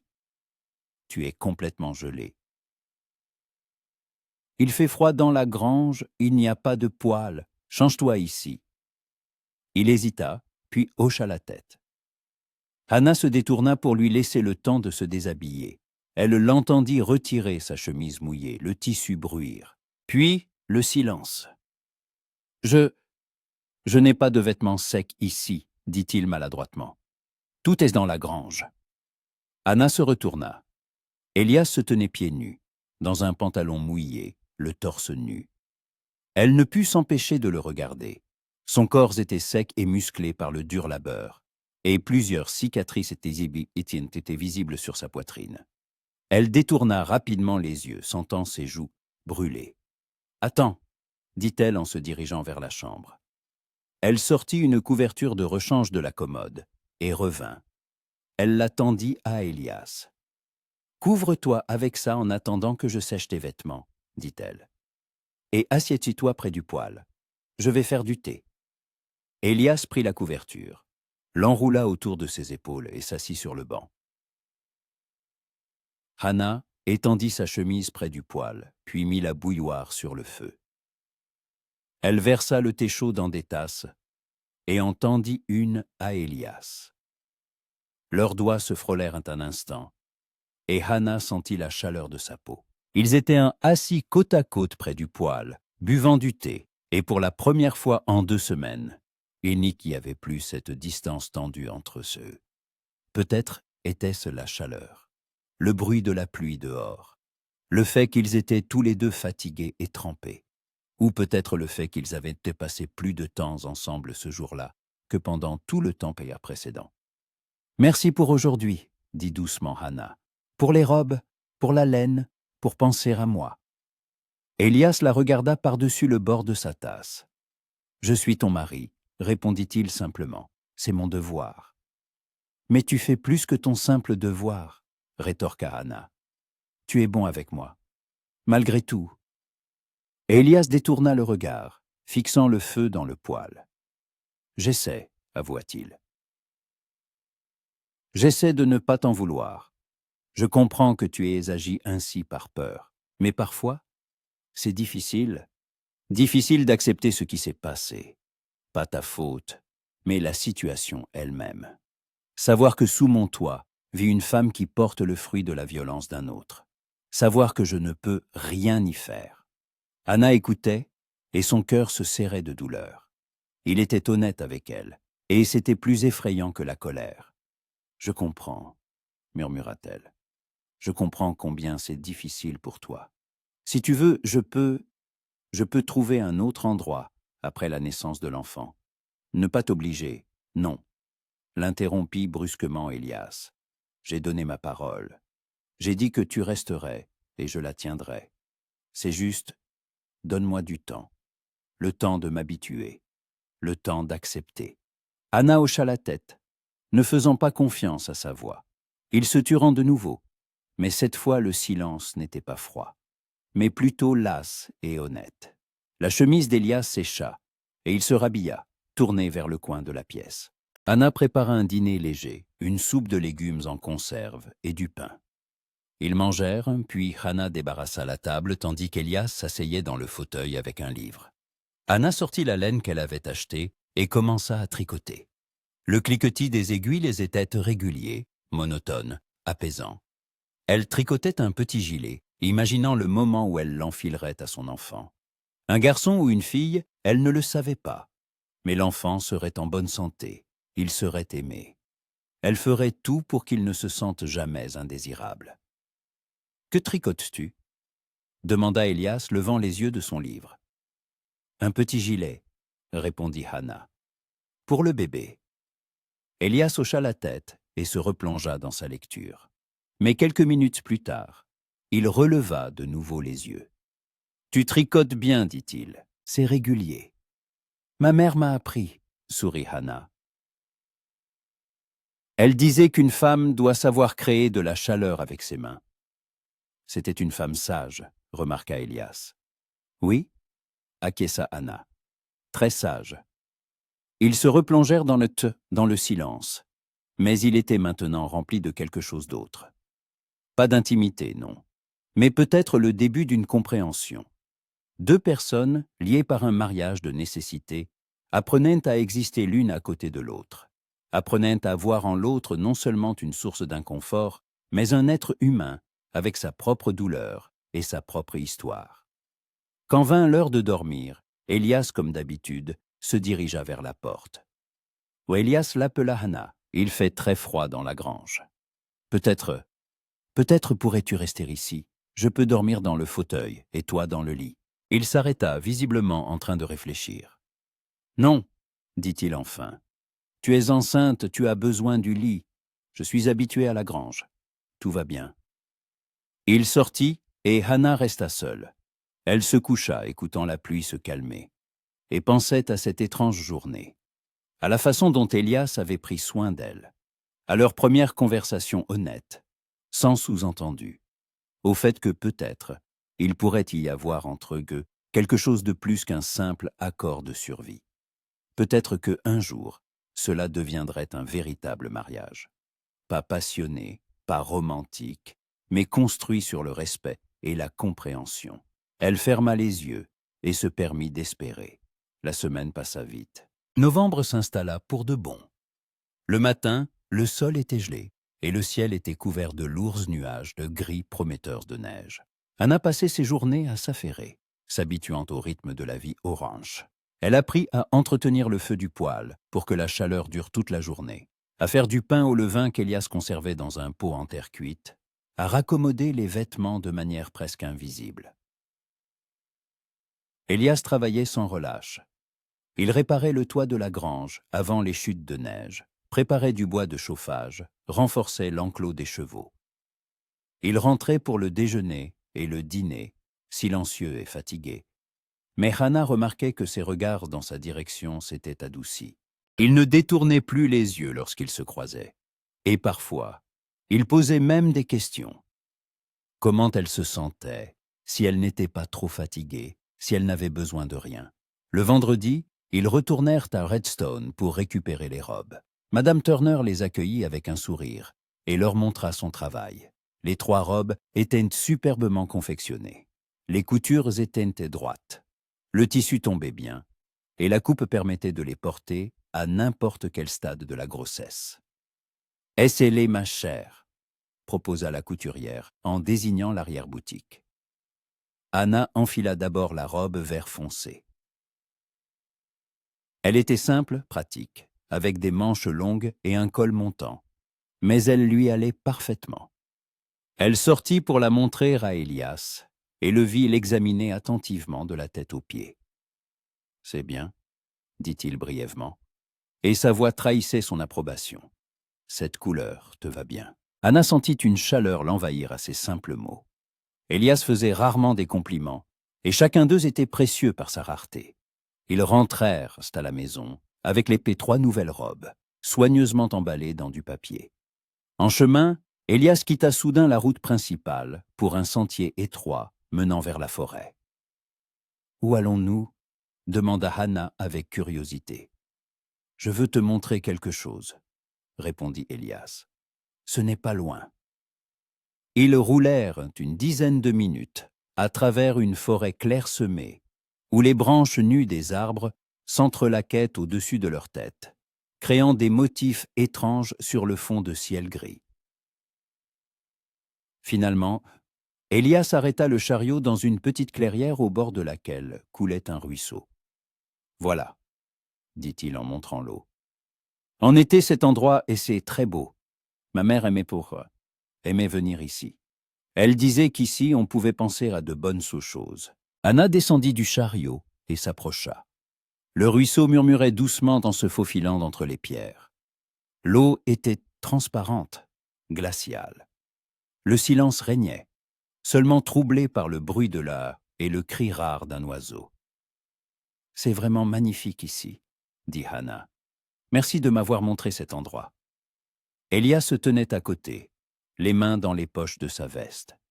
Le vent agitait ses cheveux, et il plissa les yeux en regardant l'eau.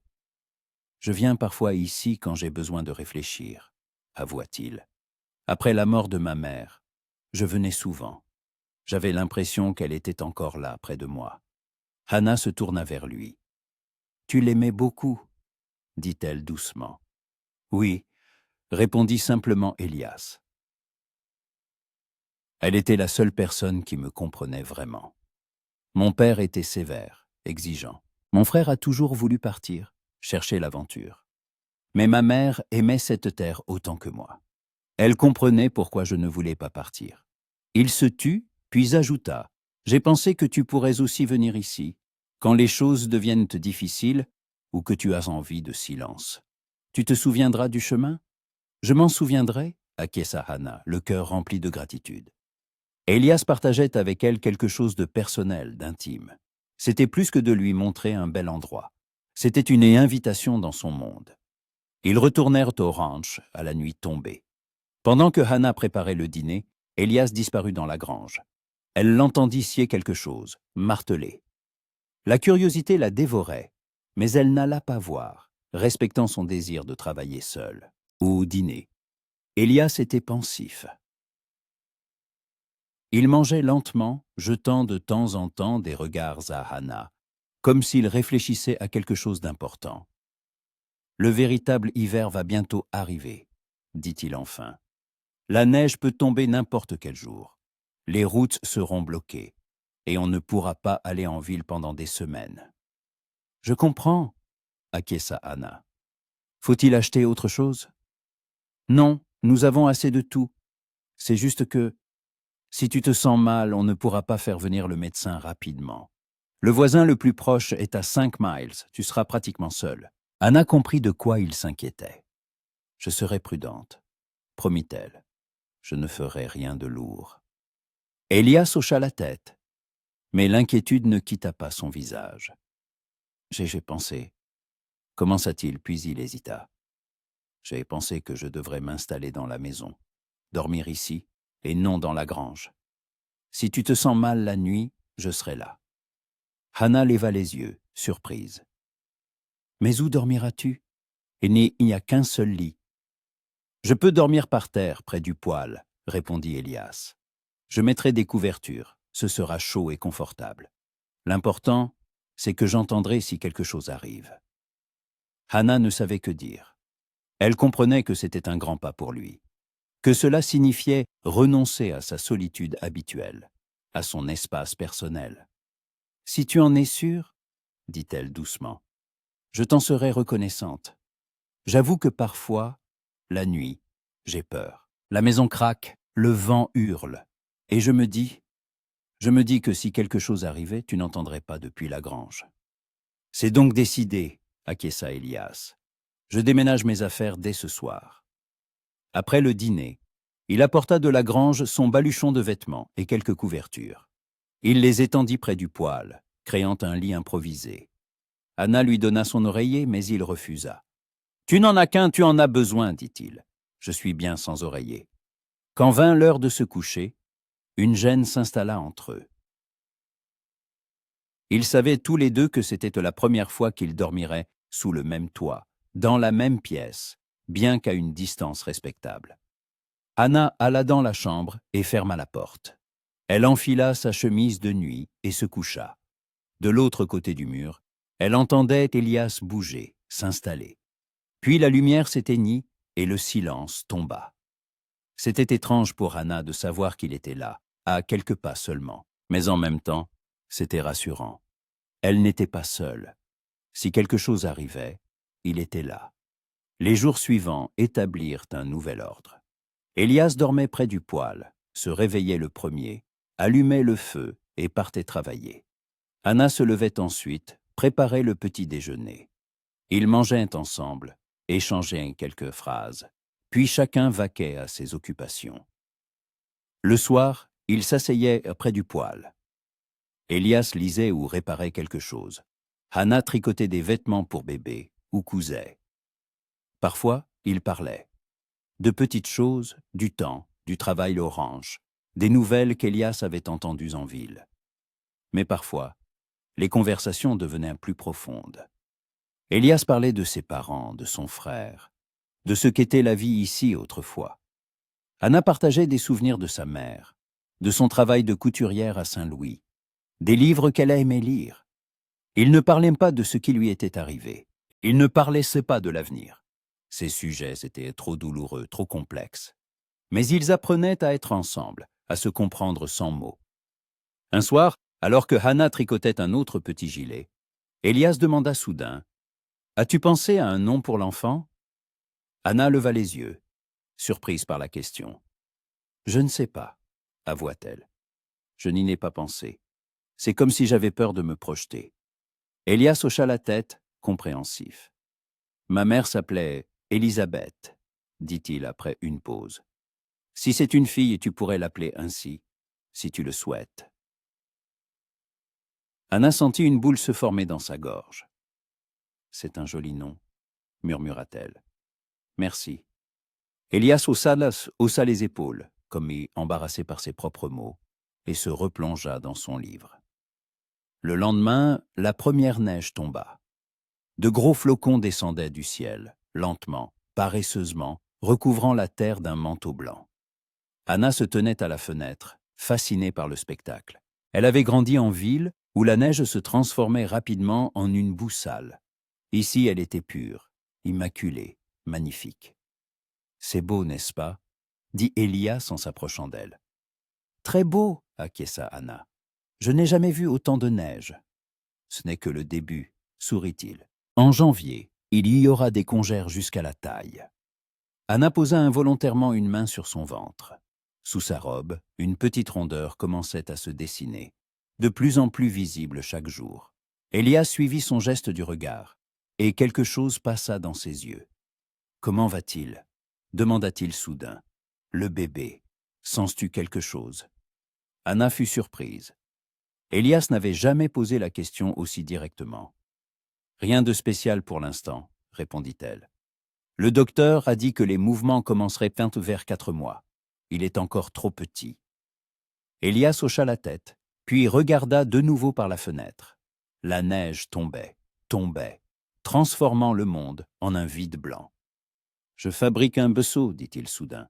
« Dans la grange, je voulais te faire la surprise, mais je pense que tu l'avais deviné. » Le cœur de Anna se serra sous le flot d'émotions.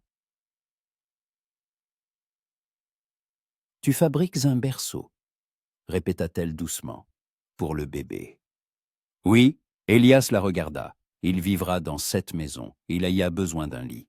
J'ai promis de lui donner mon nom, de lui donner un foyer. Je tiendrai ma promesse. Anna ne put retenir ses larmes.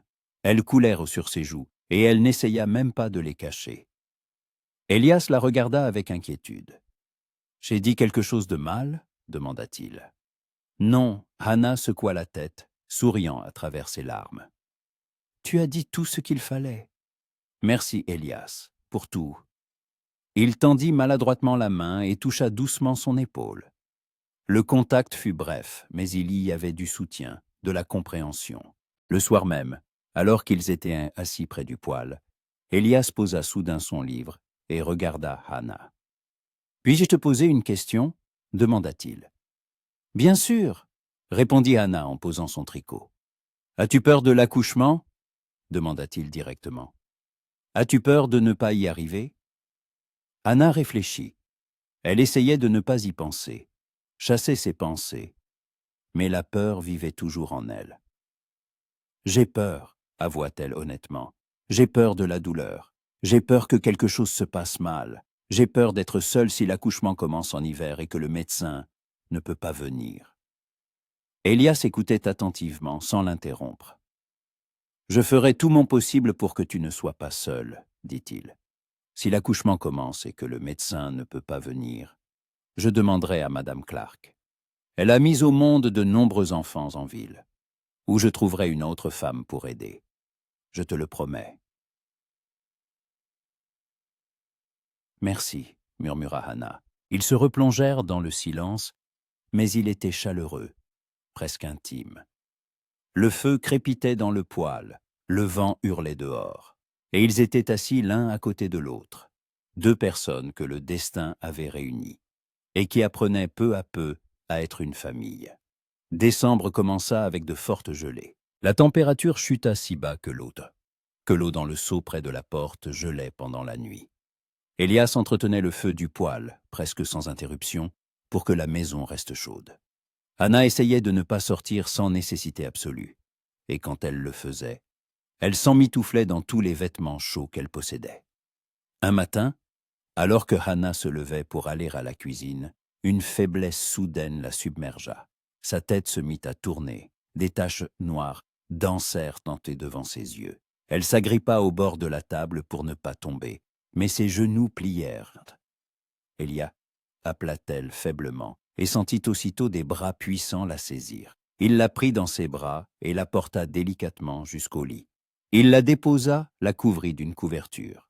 Son visage était pâle de peur. « Que s'est-il passé ?» demanda-t-il. « As-tu mal ?»« J'ai juste eu la tête qui tourne, » murmura Hannah. « Une faiblesse. Je me suis sans doute levé trop vite. » Elias lui apporta de l'eau et l'aida à boire. Il s'assit au bord du lit, sans lâcher sa main. « Restez au lit, ordonna-t-il. Je t'apporterai le petit déjeuner ici. »« Ce n'est pas la peine, je peux... »« Reste, » répéta-t-il fermement, et sa voix ne laissait place à aucune objection. Hannah obéit. Elias lui apporta du porridge et du thé, veillant à ce qu'elle mange tout. Puis il resta assis à ses côtés jusqu'à ce qu'elle s'assoupisse. Quand Hannah se réveilla quelques heures plus tard, elle se sentait mieux. La faiblesse était passée. Sa tête ne tournait plus. Elle sortit de la chambre et vit Elias près du poêle. Il préparait une soupe, coupant soigneusement des légumes. « Comment vas-tu » demanda-t-il en se retournant. « Bien, » répondit Hannah. « Pardonne-moi de t'avoir fait peur. »« Ne t'excuse pas. » Elias secoua la tête. « Prends simplement soin de toi. N'essaie pas de jouer les héroïnes. » Hannah s'approcha de lui et posa une main sur son épaule. Elias se figea, puis se tourna lentement vers elle. « Tu es si bon avec moi, » dit-elle doucement, « plus que je ne le mérite. »« Tu mérites jamais bien plus que ça, » répondit Elias, et il y avait une sincérité dans sa voix qui serra le cœur de Hannah. « Tu mérites un homme qui t'aimerait vraiment, qui pourrait te donner ce que je ne peux pas te donner. »« Tu me donnes un foyer, » murmura Hannah. « Tu me donnes la sécurité, tu me donnes le respect. C'est plus important qu'un amour sans tout cela. » Elias la regarda longuement. Puis il leva doucement la main et toucha sa joue. Le contact était tendre, presque révérencieux. « Peut-être qu'un jour, dit-il doucement, je pourrais te donner l'amour aussi. » Hannah retint son souffle.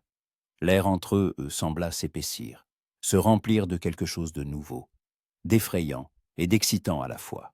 Elle voyait dans ses yeux ce qu'elle n'avait jamais remarqué auparavant.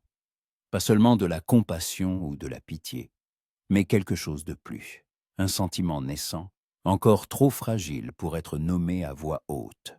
Elias retira sa main et se tourna vers le poêle. « La soupe est presque prête, » dit-il d'un ton ordinaire, comme s'il ne venait pas de prononcer des mots qui avaient bouleversé quelque chose en Hannah.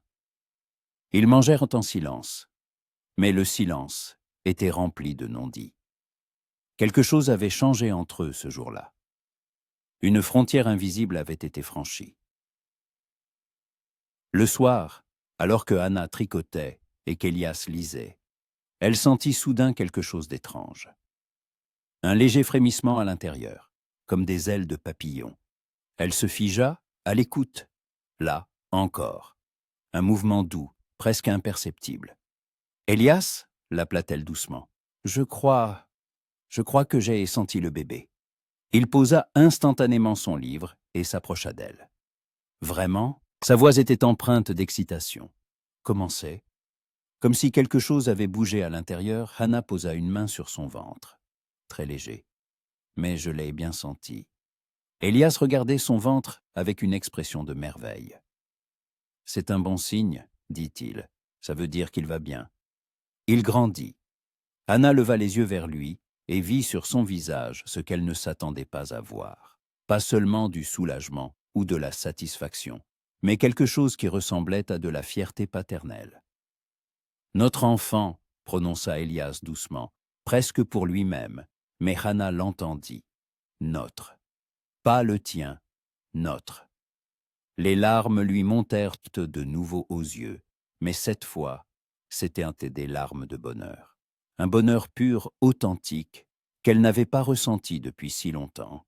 « Oui, » murmura-t-elle, « le nôtre. » Élias tendit la main et Hannah plaça la sienne dans la sienne. Ils se tenaient ainsi, main dans la main, et pour la première fois, ils ne se sentaient pas comme deux personnes solitaires sous un même toit, mais comme quelque chose de plus grand, le début d'une famille. L'hiver fut rude. La neige montait jusqu'aux fenêtres, le vent hurlait la nuit comme un loup affamé, et le gel crissait sous les pieds, au point qu'on aurait dit que la terre allait se fendre. Mais à l'intérieur de la maison, il faisait chaud. Pas seulement grâce au poêle qu'Élias alimentait jour et nuit, mais aussi grâce à autre chose, au confort tranquille qu'ils créaient ensemble. Décembre fit place à janvier, puis à février. Le ventre de Hannah s'était tellement arrondi qu'elle avait du mal à se pencher et se fatiguait vite des tâches simples. Élias prit en charge la plupart des travaux ménagers, ne lui permettant pas de porter des charges lourdes ou de rester longtemps debout près du poêle. Il apportait l'eau, fendait le bois et apprit même à faire du pain. Pas aussi bien qu'elle, mais tout à fait mangeable. Le soir, il s'asseyait près du feu, et Élias lisait à voix haute. Sa voix était basse, apaisante, et Hannah pouvait l'écouter pendant des heures. Parfois, elle somnolait, les mains posées sur son ventre, où le bébé donnait des coups de plus en plus vifs. Élias se taisait alors, et la regardait simplement. Et il y avait une telle tendresse dans ses yeux, que le cœur de Hannah débordait. Un jour fin février, alors que la tempête de neige s'était calmée et que le soleil était apparu, Élias dit « Viens à la grange, je veux te montrer quelque chose. » Hannah s'emmitoufla dans son châle chaud et le suivit. Dans la grange, une odeur de bois et de foin flottait. Élias la conduisit dans un coin reculé, où quelque chose était recouvert d'une bâche. Il retira la couverture, et Hannah eut le souffle coupé. Devant elle se trouvait un berceau, beau soigné, fait de bois clair. Élias avait sculpté un motif sur les côtés, des branches et des feuilles entrelacées, délicates et élégantes. Le berceau reposait sur des patins incurvés, qui permettaient de le bercer. « Élias, souffla Hannah, c'est incroyable. Tu as fait ça toi-même. »« Oui, » répondit-il, et sa voix trahissait une fierté timide. « J'y ai travaillé le soir quand tu dormais. Je voulais que ce soit beau, que le bébé soit à l'aise. » Hannah passa la main sur la surface lisse du bois. Chaque détail était été réalisé avec un tel soin, un tel amour, que ses yeux se remplirent de larmes. « C'est le plus beau cadeau qu'on m'ait jamais fait, » murmura-t-elle. « Merci. » Élias s'approcha, se tenant à ses côtés.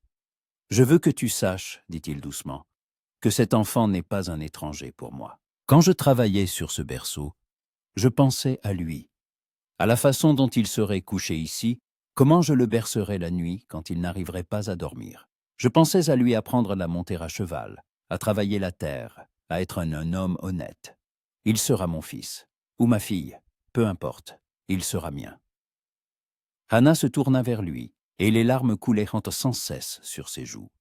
« Comment puis-je te remercier » demanda-t-elle à travers ses sanglots. Comment puis-je... Elias la serra doucement dans ses bras, l'attirant contre lui. Elle posa sa tête sur sa poitrine, écoutant les battements de son cœur. Fort, régulier, fiable.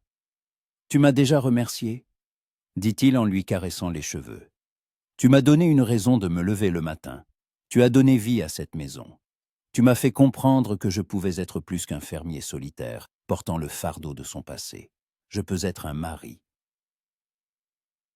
Un père. Un homme dont quelqu'un a besoin. » Anna leva le visage et le regarda. Elias la fixait avec une telle intensité de sentiment qu'elle en eut le souffle coupé. Lentement, lui laissant le temps de reculer, il se pencha et toucha son front de ses lèvres. Le baiser fut long, tendre, plein de mots non dits. Quand il se retira, Anna murmura « Je crois que je suis tombée amoureuse de vous, Elias Brown. » Il se figea, la regardant avec de grands yeux. Puis il sourit, pour la première fois vraiment, ouvertement, et ce sourire transforma tout son visage, le rendant plus jeune, plus lumineux. « Je sais que je suis tombé amoureux de vous, Hannah, » répondit-il. « Je ne sais pas quand c'est arrivé. Peut-être quand je t'ai vu près du poêle, préparant le dîner, comme si tu avais toujours vécu ici. Peut-être quand tu pleurais en me racontant la vérité, et que j'ai compris à quel point tu étais forte. Ou quand tu as senti le bébé pour la première fois, et que ton visage s'est illuminé. Je ne sais pas, mais je vous aime. » Il se tenait dans la grange froide, enlacé, et le monde extérieur semblait avoir cessé d'exister. Il n'y avait que le berceau, créé par des mains aimantes, que leur proximité, que l'espoir d'un avenir qui avait enfin cessé de faire peur. Mars apporta les premiers signes du printemps. La neige commença à fondre, formant des ruisseaux boueux qui dévalaient les collines. Les oiseaux revinrent et emplirent dans l'air de leurs chants.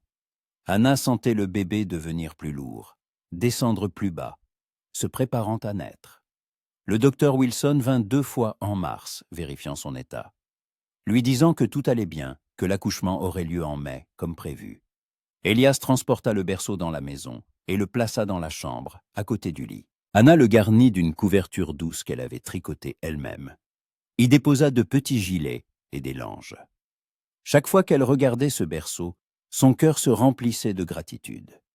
Leur relation avait changé après cette conversation dans la grange. Elias ne dormait plus près du poêle. Il dormait dans la chambre, par terre à côté du lit, pour être plus proche si Anna avait besoin d'aide. Ils n'étaient pas physiquement intimes, la grossesse et le respect mutuel ne le permettaient pas. Mais il y avait une autre proximité, des contacts, des regards, des mots qui en disaient plus que n'importe quel acte. Elia l'embrassait chaque soir avant de dormir, doucement, tendrement, sur le front ou la joue. Il lui tenait la main quand elle ne pouvait pas dormir parce que le bébé bougeait. Il caressait son ventre, parlait au bébé, lui racontait le ranch, les chevaux, comment ils travailleraient ensemble quand ils seraient plus grands. Hannah savait que c'était de l'amour. Pas passionné et tumultueux, mais profond et fiable. Un amour construit sur le respect, la compréhension et une douleur partagée. Un amour qui les avait sauvés tous les deux. Avril fut pluvieux mais chaud. La terre reprenait vie, l'herbe perçait à travers le sol détrempé, les arbres se couvraient de jeunes feuilles. Anna sortait sur le porche, s'asseyait dans le fauteuil qu'Elias avait installé spécialement pour elle et le regardait travailler. Ses mouvements étaient assurés, mesurés. Il réparait la clôture endommagée par le gel de l'hiver, plantait quelque chose dans le potager, s'occupait des chevaux. Parfois, il se retournait et la regardait, et ils échangeaient des regards à travers la cour. À ces moments-là, Anna se sentait vraiment heureuse, pour la première fois de sa vie. Fin avril, Elias se rendit en ville et ramena Madame Clark. La femme âgée resta quelques jours pour être là quand l'accouchement commencerait. Elle était bonne, expérimentée, et Anna se sentait plus calme de savoir qu'elle ne serait pas seule. « Ne t'inquiète pas, ma chère, » disait Madame Clark en triant les affaires du bébé et en vérifiant que tout était prêt. « J'ai mis au monde plus de 20 enfants. » « Tu y arriveras, et je t'aiderai. » L'accouchement commença à la mi-mai, par une chaude matinée ensoleillée. Hannah se réveilla avec une douleur lancinante dans le bas-ventre. Au début, elle pensa que c'était encore de fausses contractions qui la dérangeaient depuis quelques semaines. Mais la douleur s'intensifia, devint régulière. « Elias !» l'appela-t-elle doucement. Il se réveilla instantanément et se leva du sol. « Que se passe-t-il ?»« Je crois que ça a commencé, » murmura Hannah, la voix empreinte de peur. Elias pâlit mais se ressaisit. Il l'aida à se lever, la conduisit à la chambre, la longea sur le lit. Puis il courut réveiller Madame Clark, qui dormait dans le salon. Les heures suivantes furent un tourbillon de douleur et de fatigue. Les contractions devenaient plus fortes et plus fréquentes.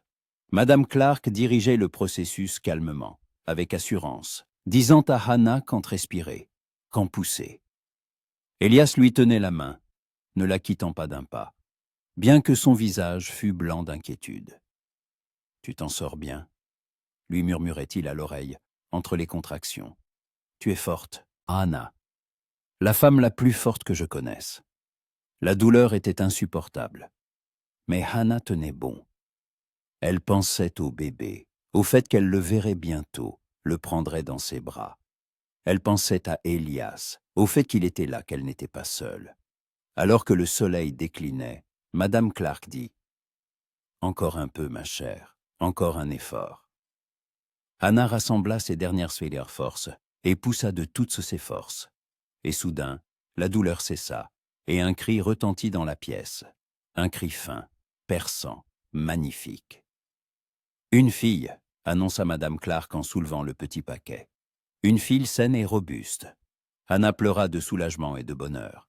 Madame Clark lava rapidement le bébé, l'enveloppa dans un lange propre et le déposa dans les bras de Hannah. Hannah regardait le petit visage ridé, les doigts minuscules, les yeux fermés, et n'arrivait pas à croire que c'était sa fille. Sa petite fille, vivante, respirante, parfaite.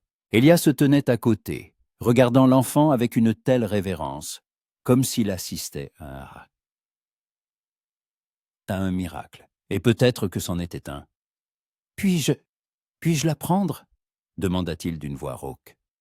Hannah hocha la tête, et Madame Clark déposa délicatement le bébé dans les bras d'Elias.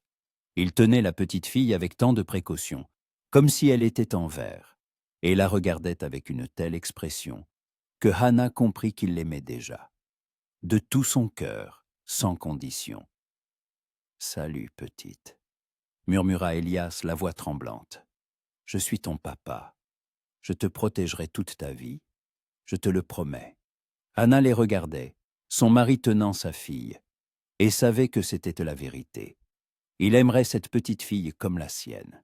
Il l'élèverait, l'éduquerait, prendrait soin d'elle. Personne ne saurait jamais qu'il n'était pas son père biologique, parce qu'on devient père non par le sang, mais par l'amour et par le choix. « Élisabeth » dit doucement Hannah. « Appelons-la Élisabeth, comme tu l'as suggéré. » Elias leva les yeux vers elle, et ils étaient pleins de larmes. « Élisabeth » répéta-t-il. « Élie. Petite Élie. » Madame Clark sortit doucement de la pièce, les laissant seuls. Elias rendit délicatement l'enfant à Hannah, puis s'assit au bord du lit. Il les serra toutes les deux dans ses bras, sa femme et sa fille, et dans cette étreinte se trouvait tout ce qui comptait. Quelques semaines passèrent. Élie grandissait, prenait du poids et devenait chaque jour plus belle. Elle avait les cheveux blonds comme Hannah et les yeux marrons. Elias passait chaque minute libre avec elle. Il berçait son berceau la nuit quand elle pleurait, la portait dans ses bras, lui chantait des chansons de sa voix basse. Un soir, alors qu'Élie dormait dans son berceau et qu'ils étaient assis près du poêle, Hannah dit « Je veux que tu saches que tu es le meilleur père qu'elle aurait pu avoir. Pas à cause des circonstances, mais parce que tu es qui tu es. » Elias prit sa main et la porta à ses lèvres, l'embrassant. « Et toi, tu es la meilleure épouse et la meilleure mère, » répondit-il. « Je suis reconnaissant au destin que tu aies répondu à cette annonce. que tu sois venu, que tu sois resté. » Hana se blottit contre lui, posant sa tête sur son épaule. Dehors, le soir tombait, colorant le ciel de teintes dorées et roses. Dans le berceau, Élie respirait doucement. Le poêle crépitait, diffusant sa chaleur dans la pièce. « Tu sais, » dit Hana pensivement, « quand j'ai fui Saint-Louis, je pensais que ma vie était finie, que je ne serais jamais heureuse. Mais je me trompais. Ma vie ne faisait que commencer. Ici, avec toi. » Elias la serra plus fort. « La mienne aussi, avoua-t-il. J'existais, mais je ne vivais pas. Je travaillais, je mangeais, je dormais, mais je ne ressentais rien. Maintenant, je ressens tout, et ça fait peur parfois. Mais je ne voudrais pas qu'il en soit autrement. » Ils restèrent assis en silence, et dans ce silence, il y avait une plénitude qu'aucun mot ne pouvait exprimer. Deux personnes que la vie avait brisées s'étaient trouvées et s'étaient reconstruites. Pas parfaites, pas sans cicatrices, mais vivantes, authentiques, entières. Élie bougea dans son berceau et se mit à pleurer doucement. Elias se leva et s'approcha d'elle, la prenant délicatement dans ses bras. « Chut, ma petite, » murmura-t-il en la berçant. « Papa est là, maman est là, nous sommes tous là, et nous t'aimons. » Hana les regardait, son mari et sa fille, et comprenait qu'elle avait trouvé ce qu'elle cherchait, sans même savoir ce qu'elle cherchait. Une famille, un foyer. Un amour qui n'exige pas la perfection, mais qui vous accepte tel que vous êtes, avec toutes vos blessures et vos peurs. Dehors, le crépuscule s'éteignait, laissant place à la nuit. Au loin, un coyote hurla, et un autre lui répondit. Le vent bruissait dans l'herbe, apportant l'odeur du printemps et la promesse de l'été. La vie continuait, simple, difficile, magnifique.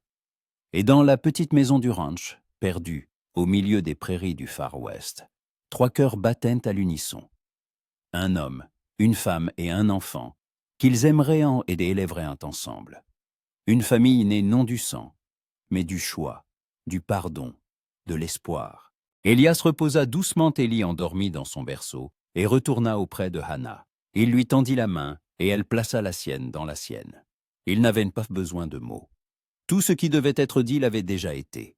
Une longue vie les attendait, avec ses joies et ses difficultés, ses victoires et ses pertes. Mais ils la traverseraient ensemble. Et c'était tout ce qui comptait. L'histoire de Hana Rose, qui avait épousé un inconnu par correspondance, ne s'arrêta pas ce jour-là. Elle ne faisait que commencer. L'histoire de la façon dont la douleur peut se transformer en guérison. Comment le désespoir peut engendrer l'espoir. Comment deux personnes brisées peuvent créer quelque chose d'entier et de magnifique.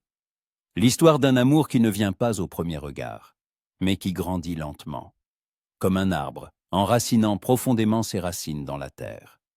Un amour qui résisterait à toutes les tempêtes. Et quand, bien des années plus tard, Élisabeth demandera comment maman et papa se sont rencontrés, Hana sourira et dira « Nous nous sommes trouvés alors que nous étions tous les deux perdus. Et ensemble, nous avons retrouvé le chemin de la maison. » Et Elias ajoutera, en regardant sa femme et sa fille « Et ce fut le plus beau jour de ma vie. »